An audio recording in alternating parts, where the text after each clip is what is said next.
C'est bon? Attends, je vais aller voir.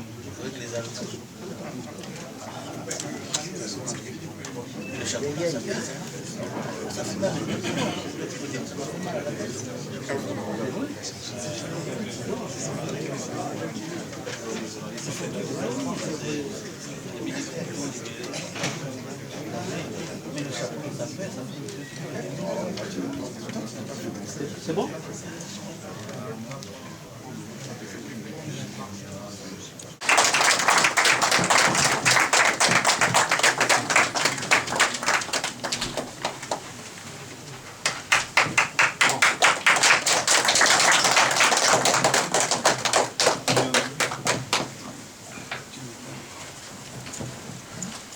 Je voudrais encore vous déranger un peu.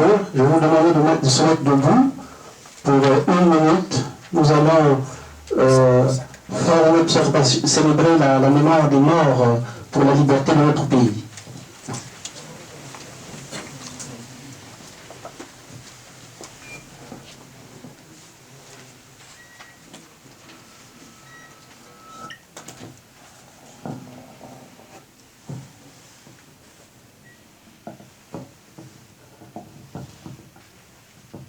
Merci bien.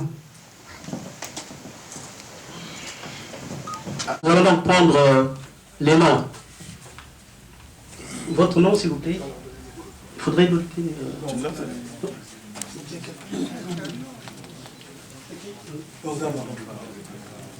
C'est qui? Ganga Maï Nicodème. Ganga Nicodème. C'est aussi qu'il y a des doigts levés dans le front. Merci. Oui, alors tu peux faire un... Soyez que ce soit noté.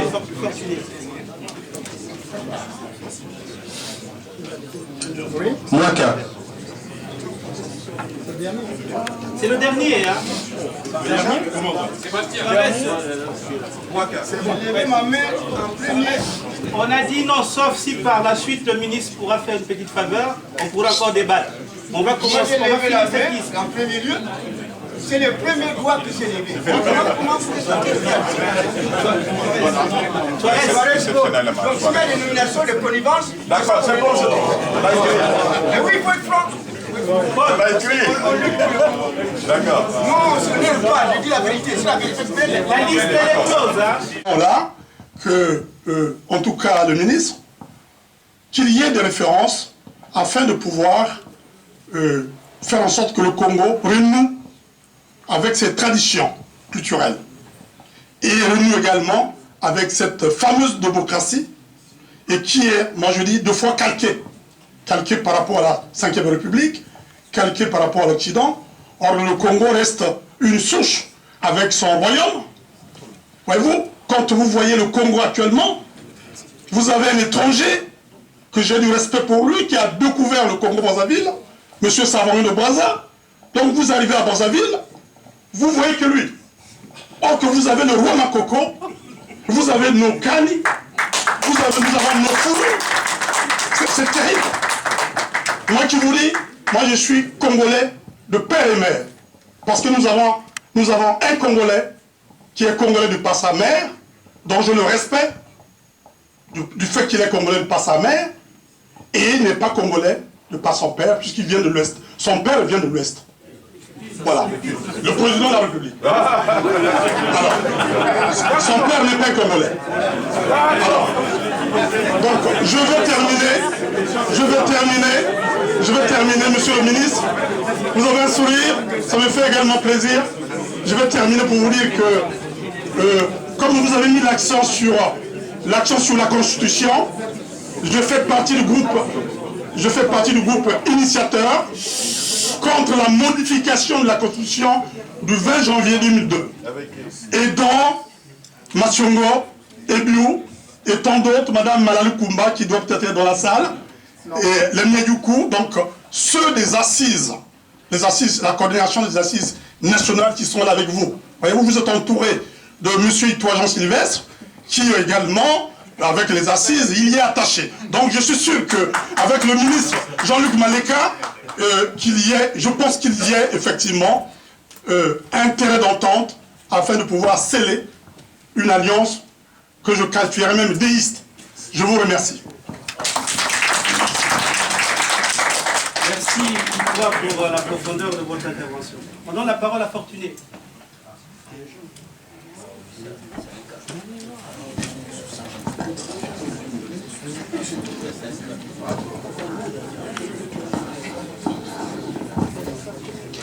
Merci à toutes et à tous. Monsieur le ministre, bonjour. Je n'ai pas suivi votre exposé de départ, mais j'ai bien suivi la séance de questions-réponses et ça m'a édifié sur votre vision des choses. Et je crois que c'est l'élection de 2016. Je vous ai suivi en 2009, lors de la communication avant les élections avec les éléments du front. J'ai travaillé au comité d'action sur la thématique des États généraux, donc j'ai toujours suivi vos communications. Et je constate une chose, une aberration. Vous faites des propositions, mais seulement vous adressez à des gens qui n'existent pas électoralement parlant. Donc je me demande bien quelle est la relation que nous avons ensemble. Merci. Merci, Fortuné. On donne la parole à M. Mouakta. M. Mouakta.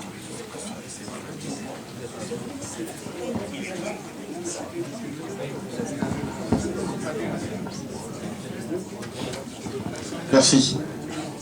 Bonjour Monsieur le Président. Et mesdames et messieurs, bonjour aussi. Et merci de vous être déplacés pour cette rencontre qui est importante. Ma question, elle est celle-ci. Vous nous avez donné un peu l'état des lieux de la situation au Congo, sécuritaire, politique. Vous-même, vous êtes là parce que, à un moment donné, le pouvoir a jugé bon de vous laisser aller et venir. Alors que vous étiez, depuis 2009, si j'ai bien suivi votre exposé, 2012, interdit de sortir du territoire. Donc, je note que le pouvoir de Brazzaville est en train de mobiliser des forces armées, des milices, est en train de corrompre la population, est en train de corrompre les garants de notre institution, j'entends par là un conseil constitutionnel qui pour l'instant ne s'est pas prononcé sur les divers velléités, m'excuserez le terme, mais des porte-voix, pour ne pas dire lesbiens, du pouvoir en place, un pouvoir constitutionnel qui doit comment dirais-je, donner une position et dire non, nous sommes garants de l'état de droit dans ce pays et nous ne tolérerons pas qu'il y ait, sauf si l'Assemblée nationale décide d'apporter un projet de loi portant sur une révision de la Constitution, oui, je suis tout à fait d'accord avec vous, mais tant qu'à faire, s'il faut utiliser les mesures démocratiques, autant aller jusqu'au bout. Autant porter une loi demandant révision de la Constitution, et à ce moment-là, les cartes sont posées sur la table, et on peut aller au combat, s'il faut. Monsieur Sassou est en train de jouer un jeu d'échecs, et pour l'instant, il a commencé à positionner ses pions. Donc, au mois de mai, quand nous avons fait les assises de Paris, et quand vous avez créé le mouvement pour le respect de la Constitution, de l'ordre constitutionnel, nous étions encore à l'étape des rumeurs. Au mois de juillet, les ministres de Sassou, sur RFI, commencent à divulguer leurs cartes, à dévoiler leurs cartes. Au mois d'août, M. Sassou pense faire un pied de nez lors du sommet États-Unis-Afrique en donnant sa position plus ou moins officielle de vouloir répondre à la volonté du peuple. Mais le peuple, c'est tous les Congolais. C'est aussi bien les Congolais qui sont au Congo que les Congolais qui sont à l'étranger, donc la diaspora. Donc maintenant, ma question. Vous nous avez donné le sentiment de pouvoir mettre un frein à toutes ces velléités de M. Sassou. Donc vous nous dites, en 2016, le 14 août à 14 h, M. Sassou partira. Moi, j'aimerais savoir, comment peut-on faire? Qu'est-ce qu'on peut faire? Nous avons fait des assises, nous avons fait l'appel de Paris, il y a eu l'appel de Lyon, il y a eu les assises nationales. C'est très bien tout ça. Mais vous-même, vous êtes séquestré chez vous, dans votre propre pays. Certains d'entre nous ici ne peuvent pas rentrer. Moi, je suis rentré, je suis tout ça de très loin. J'ai commencé à être militant un peu plus engagé de manière crescendo. Donc je me pose aussi la question. Si demain, nous devons partir au Congo, je vais laisser ma femme et mes enfants ici, on va partir dans quelles conditions? Quelles sont les garanties que nous pouvons avoir? Même si nous sommes, nous, comment dirais-je, des personnes visées, est-ce que nous pouvons nous dire, ok, on va aller au combat parce que nous savons que nous pourrons aller jusqu'au bout. Mais est-ce qu'on pourra aller jusqu'au bout? Il nous reste 2 ans. Et la constitution de Sassou est déjà rédigée. Voilà. Donc ma position, elle est celle-ci, ma question, elle est celle-ci, je l'ai déjà dite, mais je la répète. Quel est votre calendrier? Parce que jusqu'à présent, nous sommes en train de suivre le calendrier de M. Sassou. À quel moment allons-nous lui dire, c'est bon, nous allons te faire un échec et mat en 3 ou 4 coups, maintenant tu vas suivre notre rythme? Quand? Voilà ma question. C'est ce qui nous mobilise là, que nous voyons là. Nous ne votons pas. Nous ne prenons pas de l'argent chez vous pour cette maison ici. Nous, dans le pays, nous, c'est le West, nous, pour les envoyer. Bon. Donc, j'inscris le problème suivant, qui est un problème grave. Vous étiez invité au même titre que nous, opposition politique congolaise sur la place de Paris, que vous avez toujours injurié, on va revenir. Vous étiez invité, vous, aux États-Unis, la rencontre de Obama, l'opposition politique congolaise, dans tous ses qualificatifs et ses adjectifs à Brazzaville, était invité officiellement. Le pouvoir de Sassou Nguesso était invité officiellement. Nous ici, on n'a pas d'argent, on s'est fait tout pour vraiment se débrouiller pour envoyer même une personne. Si on avait même un câble, on l'envoyait. On a remarqué que vous étiez absent là-bas. Vous étiez absent. Le pouvoir a fui aussi le débat, puisque le département a décidé de voir nous rencontrer tous les tours. Et il faudrait que la première question, comme je suis à Paris, que j'essaye un peu de comprendre pourquoi vous n'étiez pas. Ça, c'est sur la question de la visibilité du discours politique, de l'opposition politique. Deuxième question, c'est sur la question là, parce que les Congolais tels que nous sommes là, ce n'est que la citoyenneté qui nous réunit. Nous avons le commun d'être Congolais. Donc la question que je pose, c'est la question de la responsabilité partagée. Tout ce qui se passe au pays là, nous sommes tous responsables à une petite partie, ou l'autre. Et je constate que le plus grand nombre de Congolais, au moment où nous parlons, sont devenus des adeptes d'une religion qu'on appelle la franc-maçonnerie. Moi, c'est comme ça. Donc, bon. Quelle est la part que les francs-maçons prennent dans la question de blocage qui nous est posée au pays? C'était un débat national. Dernière question, je ne veux pas aller loin. Dernière question, c'est sur la relation de l'opposition politique à Brazzaville et l'opposition politique à l'étranger. C'est notre relation, puisque vous en avez parlé. Moi, je voudrais savoir votre situation, qui est que c'est vous qui bloquez, et non les gens qui sont à l'étranger. C'est pourquoi je pose la question suivante. Vous êtes assis là, vous êtes parti IPM, à Brazzaville, en France, si vous avez vu pour longtemps, et nous, on a commencé les assises. Les assises, ce n'est que les premières assises, puisque vous qui allez les terrains à Brazzaville. Comment se fait-il que vos membres de parti viennent nous emmener dans les réunions pour dire est-ce que vous avez pris contact avec le métier? Parce qu'ils sont vos représentants. Mais là, c'est eux qui vous devaient être en lien pour envoyer toutes les informations des assises ou de l'opposition politique de l'étranger à vous. Et on nous emmener qu'il faut à tout prix que nous, on vienne encore vous chercher là-bas. Donc c'est une question que je pose. Pourquoi vous organisez ce blocage? Est-ce que vous travaillez pour ça chez nous? Ou pour travailler pour que le Congo se bloque? Peut-être que vous voulez que ce pays-là devienne je ne sais pas quoi. Bon. Je m'arrête là parce que vous allez me dire voilà que je m'arrête là. Le débat est fait de commencer. Merci de toi, Paul. On donne la parole au dernier intervenant, Sir Pied. C'est le dernier.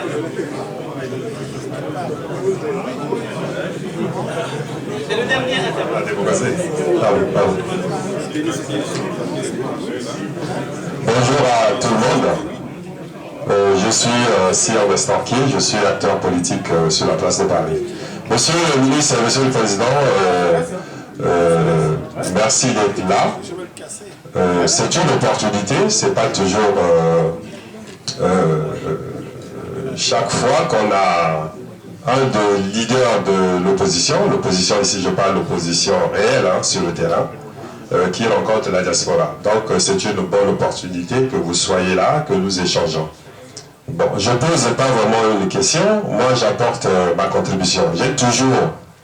J'apporte ma contribution au débat, donc plaise à ceux qui ont la science infuse. Nous étions là il y a une semaine, ici pour la commémoration de l'indépendance. Donc il y a un mouvement qui est né.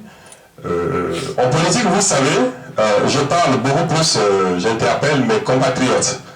Souffrez quand même que pour une rare fois que nous échangeons. Moi je pense, je l'ai toujours dit, le Congo c'est notre destin commun, c'est notre bien commun. Pensons global, agissons local. Agir local, c'est agir individuellement.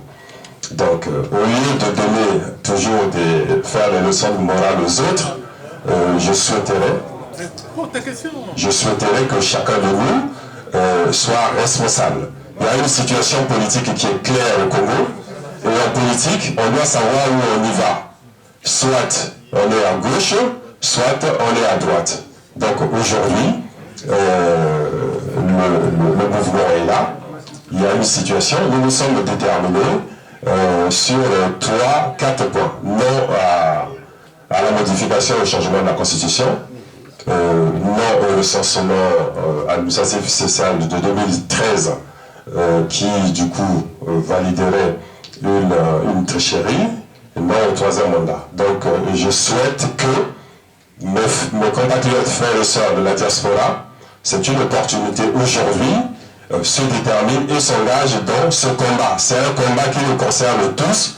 Il n'y a pas seulement ceux qui sont en première ligne et puis d'autres qui attendent le moment venu de monter dans le train. Merci.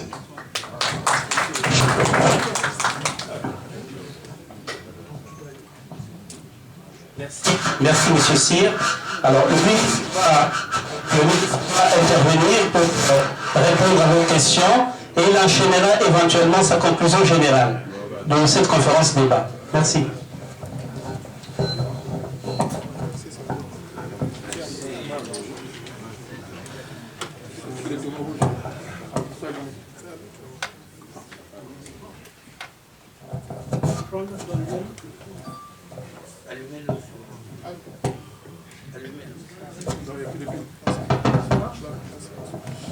Bien, merci, chers amis. J'ai été heureux de vous entendre tous.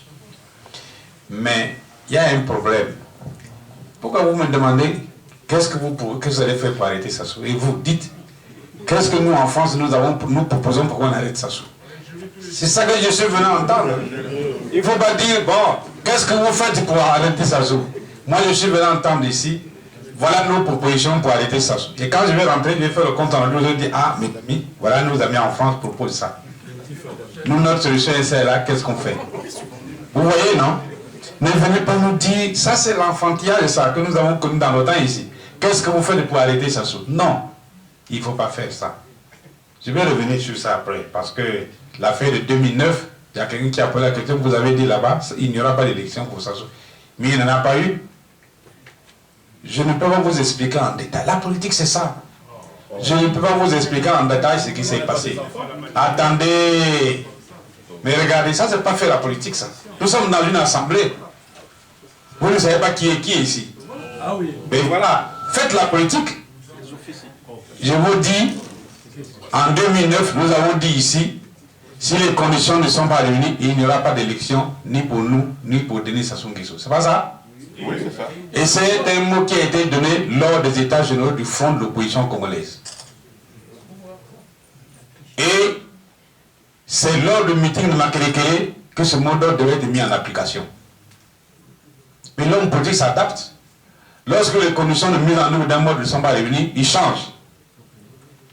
Et lorsque nous avons vu que les conditions ne sont pas réunies, moi je suis monté au plat pour dire, demander aux Congolais de ne pas aller voter. Il y a eu 95% d'abstention. C'est mauvais ça? Il faut apprécier ça, chers amis. Mais ne prenez pas seulement ce que vous avez dit ici, qu'est-ce qui s'est passé. C'est important. 5% seulement de Congolais qui ont participé aux élections, parmi lesquels il y a des gens qui n'avaient pas suivi notre mot d'ordre. Mais Denis Sassou Nguesso n'a pas eu plus de 27% sur les 5%. Mais oui, oh là là. Bon. Faites-moi plaisir. Faites-moi plaisir. Faites-moi plaisir, chers amis. Il n'y a pas beaucoup d'hommes politiques congolais qui viennent ici pour s'entretenir avec vous. Ouais, c'est vrai. Ce n'est pas vrai? Oui, c'est vrai. Bon, moi je le fais parce que, un peu par l'histoire. Vous voyez, et moi je considère qu'il y a beaucoup de Congolais qui vivent ici. Il n'est pas normal qu'ils soient toujours tenus à l'écart de ce qui se passe au pays. Voilà ce qui me pousse. Maintenant, pour les États-Unis, chers amis, nous n'avons pas été invités par Obama à aller aux États-Unis. Si quelqu'un vous a dit ça, il ment. Là où vous êtes partis, ce n'est pas une invitation des États-Unis, ce n'est pas une invitation d'Obama. C'est une ONG qui a invité la société civile d'Afrique à aller là-bas aux États-Unis. Et l'opposition. De l'opposition. Alors, attendez. Cette ONG a demandé par l'adresse de Guy Romain Kifosia s'il pouvait obtenir l'adresse de M. Mathias Dzon. Vous entendez bien? Et Guy Kifosia, au cours d'une réunion de commissaire RSN, m'en a parlé et il m'a transféré le message de ce ONG. J'ai demandé à ma secrétaire d'envoyer aussitôt mon adresse mail à cette ONG. J'ai attendu, je n'ai pas eu d'invitation. Et quand je suis venu ici, c'est maintenant, quand je suis venu ici, que j'ai vu dans ma boîte l'invitation de l'ONG. Alors, et c'est vrai que je pouvais partir comme ça. Vous savez, pour aller aux États-Unis, il faut demander un visa, etc. Et je peux, depuis pied levé comme ça, aller aux États-Unis. C'est pas une bonne réponse. Mais c'est la seule que je peux vous donner, je n'ai pas une autre. quelle réponse vous cherchez? C'est ça qui ne va pas chez les Congolais. C'est la seule. Quand vous parlez de transparence, c'est ça. Je vous dis ce qui est. Vous voulez que je dise quoi? Que je vous mente? Bien. Maintenant, et comment vous faites pour opposition modérée, réelle, tout ça? Mais non, je n'ai pas voulu vous donner le langage rébarbatif que nous utilisons. Le mot opposition modérée, c'est le pouvoir qui l'emploie. Parce qu'il y a un certain nombre de partis du centre et autres qui bouffent au râtelier du pouvoir qui se déclarent opposition modérée. Nous, dans notre langage, nous les appelons des affidés du pouvoir. Voilà, le mot est exact. Parce qu'on ne les considère pas comme opposition. Et si nous disons opposition réelle, c'est pour dire qu'il n'y a qu'une seule opposition. L'opposition réelle, ça veut dire que c'est la nôtre. Ceux qui ne mangent pas au râtelier du pouvoir. Vous avez compris la distinction? C'est ça. Donc il faut distinguer le pouvoir de l'opposition modérée. Nous, vous verrez tous nos discours, on parle d'opposition, les affidés du pouvoir. Je ne veux pas vous citer les noms. On ne peut pas recevoir sa rémunération de SASO et puis demain matin se dire qu'ils sont opposants. C'est impossible. Il y en a beaucoup comme ça. Bon. Ah. Quelle est la responsabilité depuis de FM dans le blocage du pays? Mais le FM ne fait pas la politique. Quelle responsabilité vous voulez qu'il donne? J'en sais rien. Parlez-moi des hommes politiques. Moi, je suis un homme politique. Mais comment voulez-vous que je sache? Voulez-vous que je sache? Vous êtes maître maçon. Bien. Alors, les membres de votre parti ici interviennent toujours pour bloquer. Moi, je vous bloque. Mais en quoi je vous bloque? En quoi je vous bloque? Je n'ai pas participé aux assises ici. Si les membres de mon parti sont partis aux assises, ils ont pris la décision autonome ici, ils n'ont pas demandé l'avis d'acquisition après avis. Ça nous édifie au moins. Mais pour vous dire qu'on vous bloque, on ne bloque pas. Ne faites pas ça, mes frères. C'est comme ça que Paris n'avance pas. Et vous allez toujours piétiner comme ça. Ça n'avance pas ici. Ça avance au pays. Ça, c'est l'irresponsabilité. Bien. Non, mais laissez ça. Vous savez, l'irresponsabilité de Paris, hein, je connais. Bien. Maintenant,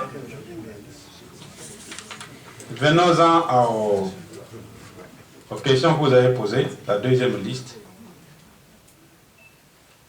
Les municipalisations accélérées.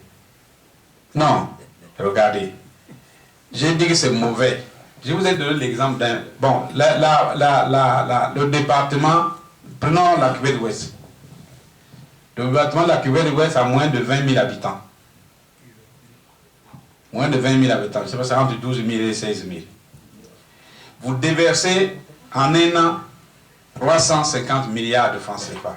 Moi, en tant qu'économiste, je dis, ce n'est pas possible. La capacité d'absorption, ce n'est pas 350 milliards d'une région. Pour tout investissement, on part toujours des choix. Et le choix repose sur la capacité d'absorption. En un an, en 12 mois, la Cuvette ne peut pas absorber 350 milliards. Alors, s'il ne peut pas absorber que 350 milliards, mais qui appuie le reste? C'est un système de détournement des fonds. Vous verrez que pendant les municipalisations, les attributaires des marchés sont toujours de la famille régnante. C'est vrai. Mais c'est un détournement déguisé. Pourquoi voulez-vous perpétuer un système de détournement? Si vous avez vu le programme que j'ai fait en 2009, je proposais la fin des municipalisations. Et j'ai dit, avec les moyens qu'on a, on peut développer les 12 départements du Congo au même rythme, dans les meilleures conditions, et le résultat sera nettement meilleur que ce qui passe aujourd'hui. J'ai même fait la proposition qu'il faut faire cet investissement. Il y a, bon, les palais de Sachon, qu'est-ce qu'on va en faire? J'ai même dit que c'est les lieux qui allaient cacher les fêtes dans chaque département. Alors on va les réformer. Qu'est-ce qu'on va faire de ces palais-là? Le président de la République, il a besoin de dormir dans un palais quand il va dans une région. Voilà le problème. Donc c'est un système qu'il faut absolument abolir et mettre en place un système de développement équilibré de l'ensemble de notre pays. Nous avons fait des propositions là-dessus. Nous avons dit, étant donné les capacités d'absorption, il sera alloué, sera fait une allocation forfaitaire pour chaque département, pour les opérations locales, et l'État interviendra pour les projets de caractère national. Et partout la même chose. Comment voulez-vous? Dans notre pays, il y a une municipalisation, on ne peut pas se déplacer d'un district à l'autre. Pourquoi? Mais prenez le pôle, et c'est que vous pouvez aller aisément de Kinkala à Kindamba. On peut aller? Non. Mais alors, mais l'administration visait quoi? Qu'est-ce qu'elle visait? Seulement la parade militaire à Kinkala, et quand on a fait ça, ça ne résout pas les problèmes des habitants du pôle. Donc c'est un système qu'il faut absolument arrêter pour mettre en place un autre schéma de développement harmonieux de notre pays. Et partout, les faits seront les mêmes. Là, il prévoit 2016, je crois, 2016, municipalisation de la Sangha. Et regardez, c'est même ridicule. Mais pour une Brazzaville, non, on a fait une municipalisation de 3 ans. Qu'est-ce qu'il y a eu à Brazzaville? Personne n'a été approuvé ces derniers temps. Qu'est-ce qu'il y a eu? Vous savez combien d'argent on a perdu là?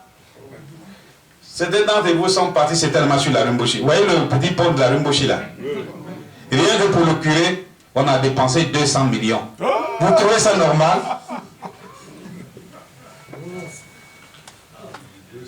Donc il faut arrêter l'hémorragie maintenant. Et par une politique plus harmonieuse, vous verrez que le résultat sera meilleur par rapport aux municipalisations. Ensuite,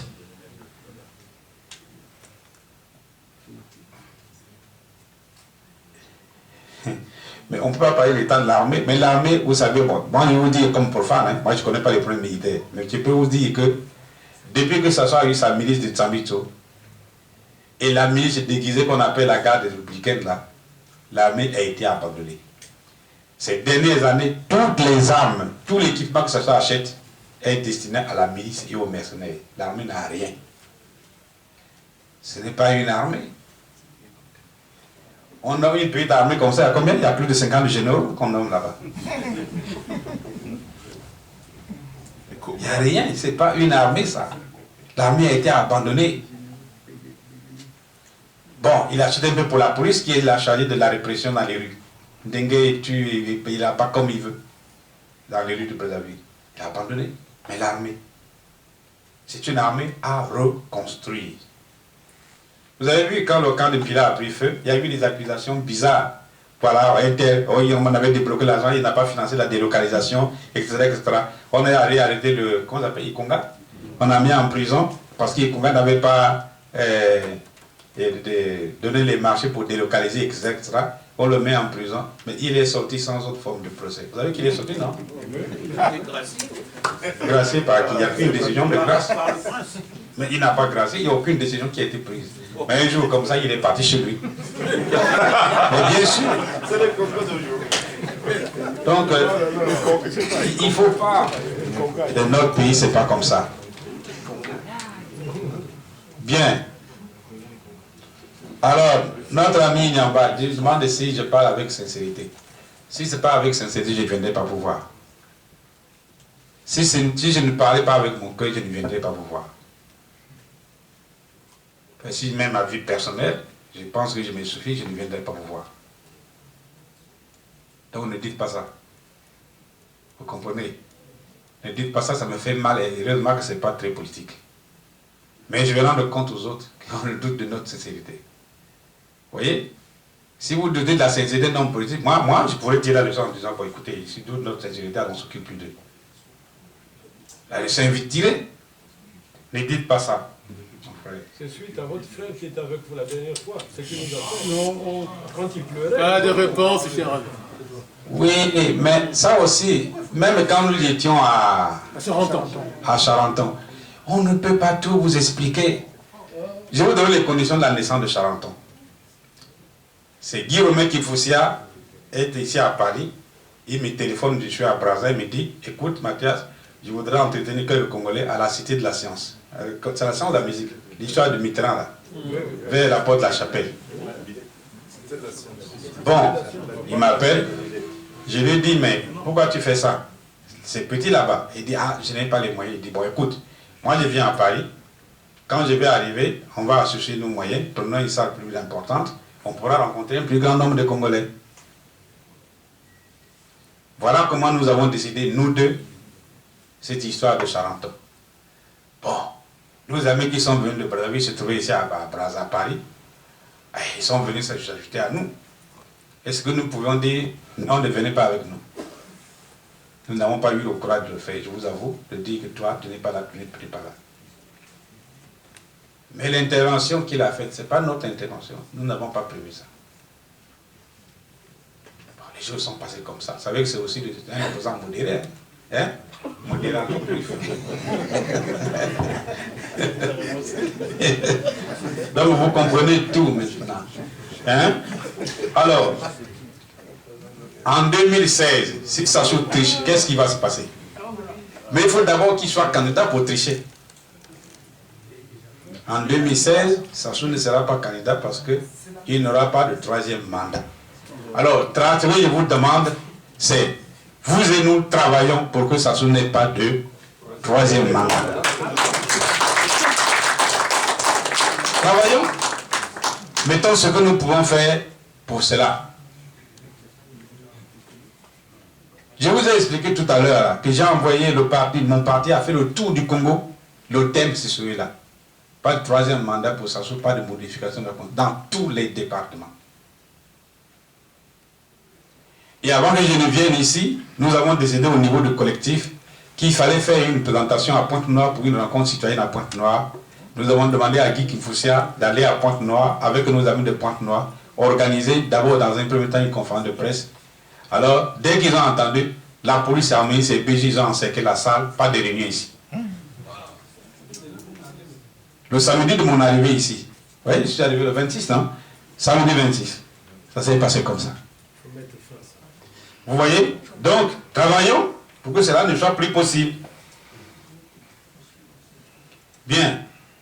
Alors, Franck Kondo, Mouriaza, précisément votre sortie. Vous voyez, je n'ai pas voulu répondre à ça. Il y a des questions de cœur auxquelles vous ne pouvez pas répondre. Je vais vous dire une chose. Moi, j'ai toujours vécu à Épinay. J'ai un appartement à Épinay. Appartement à Épinay. Je suis à Brazzaville, ma défunte épouse est ici. Un jour, on lui vole toutes les roues de notre voiture. On avait une Renault 19, on a volé toutes les roues. Ça l'a énervé, il s'est mis à chercher une maison. Et est tombé sur ce couple-là qui avait cette maison que j'occupe, qui ne coûte pas 1,5 million. Il faut corriger vos chiffres, c'est complètement faux. Vous savez qu'en France, on commence à payer l'impôt sur la fortune à partir de 700 000 €. Alors, si elle coûtait 1,5 million, j'aurais donné l'impôt de fortune sur ça. Donc, il faut rectifier vos chiffres. Ça fait partie de la propagande que Sassou mène là-bas. Vous savez que Sassou est venu filmer cette maison? Il a fait filmer cette maison publiée dans les journaux à Brazzaville. Voilà la maison de Mathias Dzon. C'est mon épouse, ma défunte épouse, qui est la première à faire le premier raconte pour acheter cette maison-là. Sans m'informer, j'arrive ici à Paris, et je me dis, accompagne-moi. Et je l'accompagne en voiture, il dit, voilà, moi, je ne vais plus d'Épinay, il faut qu'on achète cette maison. Mais je n'ai pas d'argent, comment veux-tu acheter cette maison? Ah non, débrouille-toi. J'ai d'abord demandé à un ami de me donner un peu d'argent, ça n'a pas venu beaucoup. À l'époque, c'était les francs français, non? 50 000 francs français. Et après, bon, écoute, débrouille-toi. Ma femme avait une carte de séjour de 10 ans ici. Elle est allée s'endetter dans une banque de la place. Voilà, monsieur. Et tel que Sassou cherche l'époux dans ma tête, si c'était une maison achetée comme que vous le pensez, je serais déjà en prison, si vous ne savez pas ça.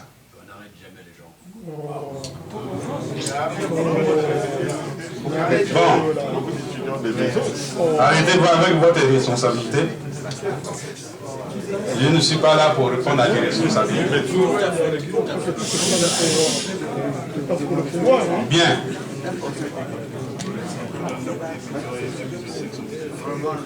Bon, les excédents budgétaires, c'est vrai qu'il y a une agence qui a noté le Congo. Vous savez comment ça se passe? Vous posez la question à un ancien ministre des Finances. Vous savez, la première fois que j'ai cherché une notation sur le Congo, je suis allé à Washington, on a réuni 3 agences de notation et j'ai fait un discours devant eux. Présenter la situation économique et tout ça. Mais vous pouvez aller tricher devant eux. Mais dans un pays où il y a un budget excédentaire, vous prenez le budget, vous leur donnez, voilà les excédents.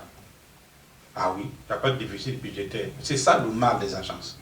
J'ai même contesté la dotation dont vous parlez là, en disant que ce n'est pas sérieux une agence de noter comme ça. Il faut intégrer les éléments de correction lorsqu'on note un pays comme le Congo. Vous voyez, et à l'époque, j'ai utilisé une banque internationale, Warburg. À l'époque, mon petit qui est en train d'être jugé au Sénégal, comment il s'appelle, Karim Ouad, il travaillait à Warburg. Warburg, c'est une filiale de Crédit Suisse. Je suis venu ici à Paris plusieurs fois, j'allais à Zurich pour travailler avec eux, comment faire pour noter le Congo. À l'époque, on n'avait pas un radis. Et je voulais faire une émission internationale. Pour faire une émission internationale, il faut avoir une notation. Alors, je voulais m'offrir les services d'une banque internationale pour cela. Malheureusement, impossible. Le Congo n'était pas éligible sur le marché international. Mais aujourd'hui, le Congo est éligible simplement à partir du budget, mais non de la politique. La politique budgétaire est désastreuse parce qu'on ne sait pas dépenser, on ne sait pas garder, on ne sait pas faire les choix budgétaires. Elle est désastreuse. Et on voit seulement les excédents, on dit oui. Mais l'argent ne sait pas demander où est l'argent des excédents. Parce que l'État n'a qu'une seule banque. Un État a une caisse et une banque. La caisse de l'État, c'est le Trésor, et la banque de l'État, c'est la Banque centrale. Allez-y. Si je me suis dit, je vais vous donner le truc de la Banque centrale, parce que c'est public. Vous pouvez entrer dans le site de la Banque centrale et voir tous les comptes du Congo. Vous pouvez entrer. Ici, il y a le bureau extérieur, là. Ici, il y a dans le 16e. Vous pouvez aller, vous verrez les comptes du Congo. Vous avez le compte général du Trésor, vous avez le compte justement de réserve pour génération future, vous avez le compte IPPT, qui a moins de 1000 milliards de francs CFA. Vous savez pourquoi? Nous étions endettés, on a signé un accord avec le Fonds monétaire. L'IPPT signifie, au lieu de payer la dette, le service de la dette, vous le gagnez dans un compte, et en accord avec le Fonds monétaire, vous financez les investissements pour pauvres. C'est-à-dire la santé, l'éducation, la maternelle, etc., etc. Mais chez nous, l'IPPT ne sert à rien du tout. Et plus grave, c'est ce que j'ai dit dernièrement. Nous avons un excédent de plus de 1000 milliards de francs CFA et on veut s'endetter auprès de la Chine populaire pour 438 milliards. Est-ce que vous trouvez ça normal? L'excédent budgétaire est un résidu. Tant que vous n'avez pas fini de dépenser, vous ne pouvez pas dégager un excédent. Donc pourquoi aller s'endetter en Chine, payer les intérêts, alors que nous avons plus de 1000 milliards d'excédents? Il faut ramener l'excédent à 500 milliards et ça nous couvre tout l'ensemble de nos dépenses. Et en ce moment, on dit oui, voilà un budget. Mais l'agence qui a noté n'a pas vu ça. Il n'a pas posé au Congo, mais pourquoi allez-vous endetter pour ça? Et récemment, Denis Sassou Nguesso est allé en Chine parce qu'au Congo, on avait des problèmes de tension de trésorerie. Il voulait récupérer un peu d'argent sur ce que nous avons en dépôt à la Banque de Chine. Les Chinois ont dit non, vous nous devez trop. Eh oui, vous nous devez trop. Alors, il veut émettre et lancer un emprunt international sur le marché financier international de 750 milliards de francs CFA au taux de 6%. Vous vous rendez compte? Un taux de 6%, ce qu'on appelle, nous les banquiers, on appelle ça le taux d'enfer. Ça veut dire que vous êtes coincé, vous avez l'accord d'ici, vous ne pouvez pas faire autrement, et vous prenez comme ça. Même l'Angola qui s'est trouvé au mois de la lutte contre les activités de Savimbi, à un moment donné coincé, l'Angola empruntait à 4%. Mais pas 6%. Et dans les conditions du marché actuel, 6%, il faut être fou pour le faire. La Côte d'Ivoire empruntait à 6%. Mais la Côte d'Ivoire sort de quoi? Sort de guerre. Et ça suit les aïeux. Mais vous n'avez pas répondu à une partie de ma question concernant, voilà, comme si vous dites qu'il y a 11 000 milliards de francs CFA qui ont disparu, pourquoi vous, en tant que responsable politique, vous ne portez pas plainte? J'en viens. Je n'ai pas dit qu'ils ont disparu. Ça se trouve quelque part. Moi, banquier, je sais. Ben, bien sûr. Vous pouvez prendre 11 milliards, mettre dans une caisse. Même 1 milliard, vous allez avoir une grosse marque comme ça. Mais 11 000 milliards, même ici, ça ne suffira pas. Vous voyez? Malheureusement, je ne suis pas à la Banque centrale. Un jour, vous allez vous faire une exception de venir visiter ce qu'on appelle réserve monétaire. Vous allez crier. Si vous avez que faire, vous allez que faire une crise. Le stock. Donc, on sait où ça existe. Mais c'est dans une banque. La banque, c'est le droit. Lorsqu'on estime que vous avez fait un mauvais placement, il faut toujours passer par la voie judiciaire pour récupérer ça. Mais si sachant quitte aujourd'hui que l'argent n'est pas revenu, celui qui viendra au pouvoir n'ira pas dire moi j'ai mon argent ici donné. Non. Oui, il faut utiliser la voie judiciaire, cher ami. Ça ne se passe pas comme ça. Vous avez vu la déclaration que nous avons sortie au niveau du collectif sur l'affaire Gouvor. Vous n'avez pas lu ça? Non, c'est ça. Mais si il y a des cargaisons de pétrole qui ont été vantées à la société Gouvor, qui est une société russe. Et les fonds devaient être virés dans le compte d'un particulier en Suisse. Et le gouvernement suisse a saisi les fonds. Et oui, je me suis permis d'écrire au ministre des Finances pour lui dire qu'est-ce que le Congo fait, cette affaire-là, c'est quoi? Je n'ai pas encore la réponse aujourd'hui. Voilà les cas. Mais je vous dis, il faut vraiment réfléchir, il faut être responsable parce qu'on a vu des cas comme ça. Vous avez le cas de Haïlé Sélassié, vous avez le cas du président du Nigeria, comment il s'appelait, celui qui était mort à Abuja, Abacha. Vous avez le cas de Mobutu. Mais ces gens-là sont où? Son fils est mort malheureux à Saint-Martin ici. On l'a trouvé mort le lendemain matin dans une maison, le fils de Mobutu qu'on appelait, celui qui avait la barbiche là, je ne sais pas comment il s'appelle. Dans Saddam Hussein. Donc ce n'est pas une mince affaire. Aujourd'hui, nous faisons la politique, nous disons que ça se doit parler, mais il faut prendre conscience de la responsabilité qui nous attend dans la gestion de tout ça. Bien. Bani. Ah. Qu'est-ce que tu veux que je te dise, mon frère, sur la FEANF? D'abord, il faut savoir que l'AEC et la FEANF étaient des mouvements étudiants.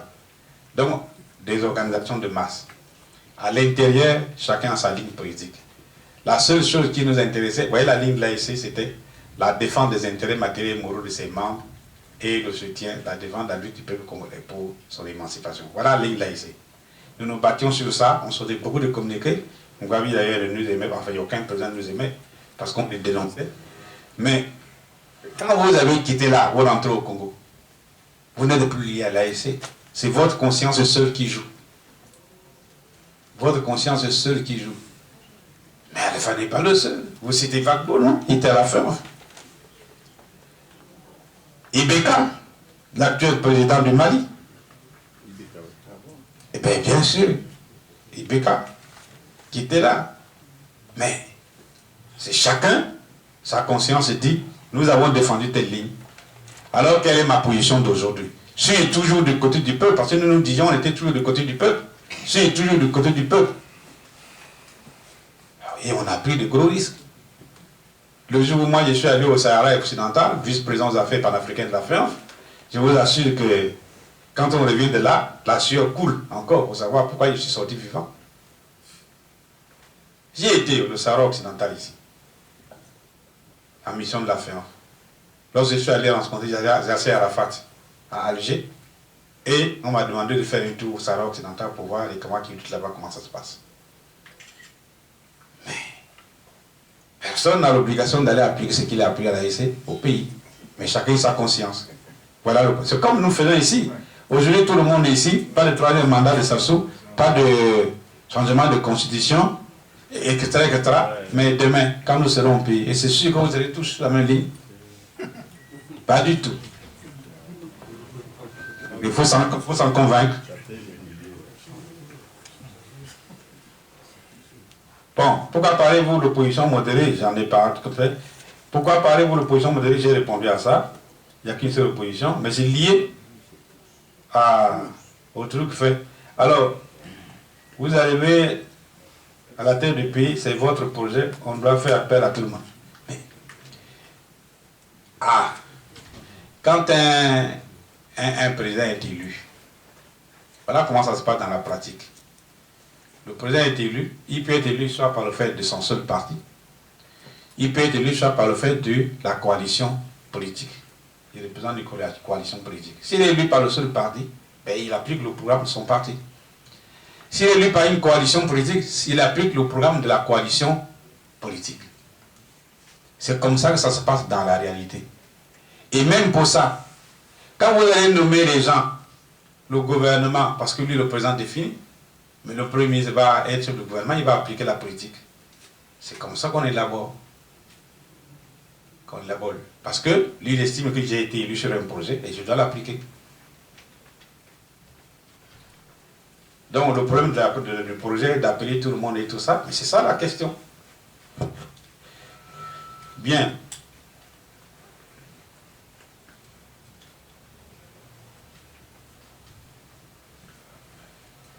Oh, quelle relation? C'est-à-dire avec les assises.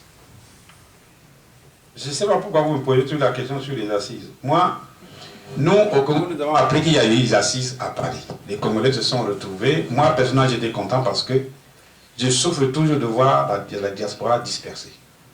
Quand elle est venue, moi, ça me fait plaisir. Ça a toujours été ma préoccupation. J'ai lu le communiqué final. Et nous, au collectif, nous avons beaucoup apprécié parce que vous avez pris les mêmes positions que nous. Maintenant, vous avez pris cette position-là et l'après-position du communiqué final. C'est là qu'on vous attend. Ce n'est pas nous qu'on attend. Vous allez voir nous, pour la lutte au pays, vous faites du bruit parisien. C'est moi qui devais plutôt vous poser des questions. Et vous demandez quel est votre rapport, quel rapport vous devez avoir. C'est avec ça, souvent avec nous, opposition. Voilà.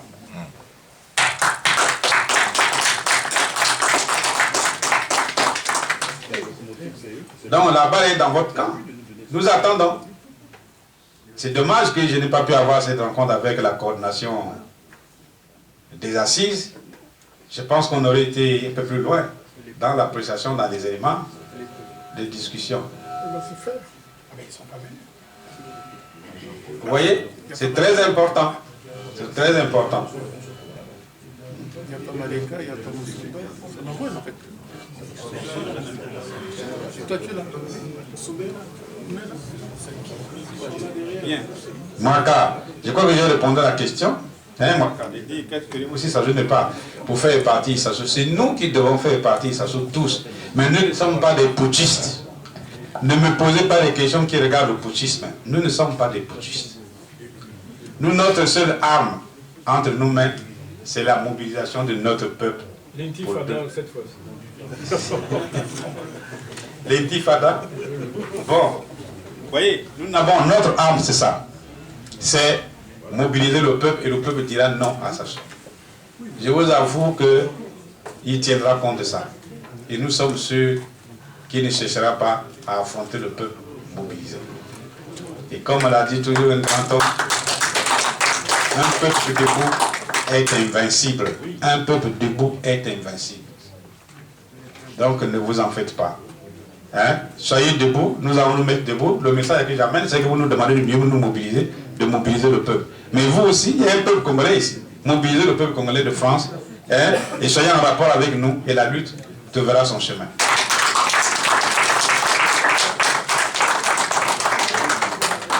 Voilà, chers amis, je crois que j'ai répondu à toutes les questions, aux attentes des uns et des autres. On est parlé du rapport entre nous et tous les Congolais de France qui ne votent pas, et vous faites des promesses alors que nous ne votons pas, nous n'existons pas, nous sommes des fantômes. Nous allons exiger au dialogue que les Congolais de France votent, c'est dans notre programme. On n'a jamais fait ça. Non, mais ils sont pas au pouvoir. Nous allons exiger que les Congolais de France votent. Ils n'en parlaient jamais. Mais si, Fortuné. Fortuné, il faut lire. Nous allons en parler. Je vous invite à lire la déclaration, la dernière déclaration du collectif. Il faut la lire, Fortuné. Elle est disponible et vous sera remise à la sortie ici. Voilà. Vous verrez les positions, les dernières positions du collectif.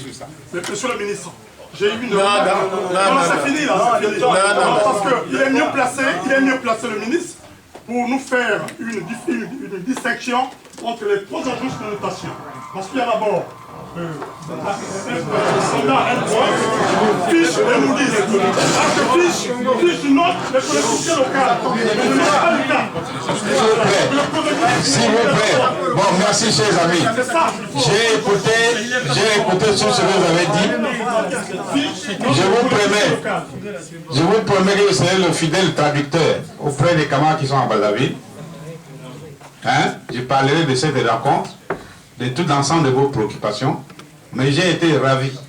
Si vous avez posé beaucoup de questions, c'est parce que les problèmes se posent dans votre esprit. Vous êtes soucieux de la situation de notre pays. En tout cas, je vous remercie beaucoup, mais soyez seulement avec nous, c'est un appel que je vous lance. Soyez avec nous. Merci beaucoup. Merci beaucoup. Vous attendez ce moment.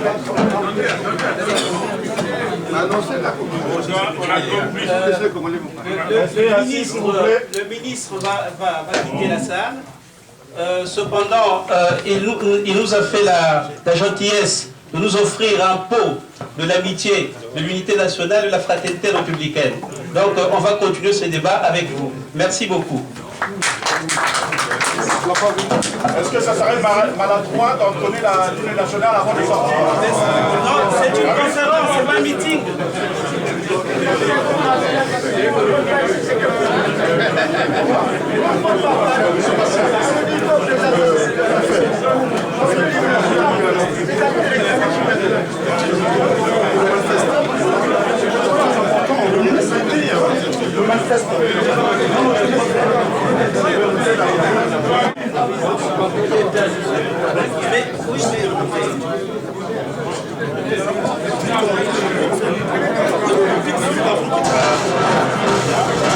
Vous avez également la sortie